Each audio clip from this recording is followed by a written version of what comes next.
این لحظات قیمتی رمضان مبارک سواد شوال برای تو نیست، در ذوالحجه برای تو نیست، در ذوالقعده برای تو نیست. موقع است خبرداری، موقع است خبرداری که در وقت افطار تو که روزه بیگاه کرده ای دعایت قبول میشه. مشکلات داری، حاجتات داری، مریض داری، قرض داری، انواع صعوبات داری، بندی داری. قبل از اینکه افطار میکنی دسته که بالا کو طرفی الله سبحانه و تعالی طلب کو که فرحت حقیقی برات نصیب شود. بدانیم قدر رمضان، بدانیم لحظه شماری کنید، از خود سوال کنیم که این وظیفه ما در این ساعت وظیفه ما چیست؟ نماز جمعه از پیش ما خلاص میشه، آدی وظیفه ما چیست؟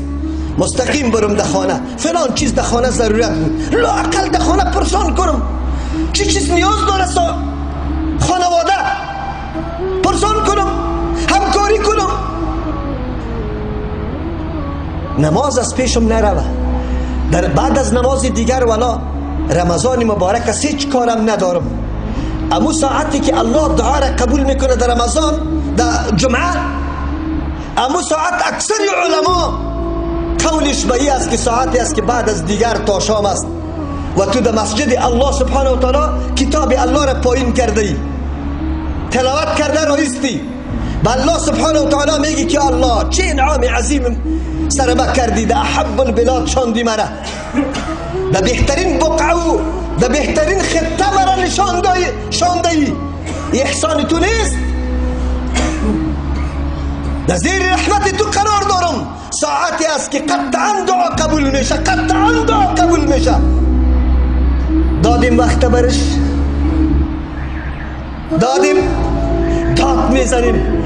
مشکل دارم در زندگی خود، یک روز به الله رجوع بکو، به الله سبحانه و تعالی التجا بکو، از الله سبحانه و تعالی بخو که مشکلت حل شود.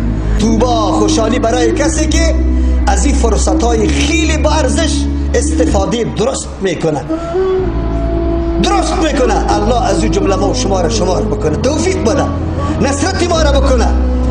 ما اهلیتش نداریم، الله اهلیت ما پیدا بکنه که ما همچون لحظات قیمتی بشماریم، اهمیت بدیم، اقدام کنیم، اقدام عملی کنیم. الله نصیب همه مسلمان ها بگردانه.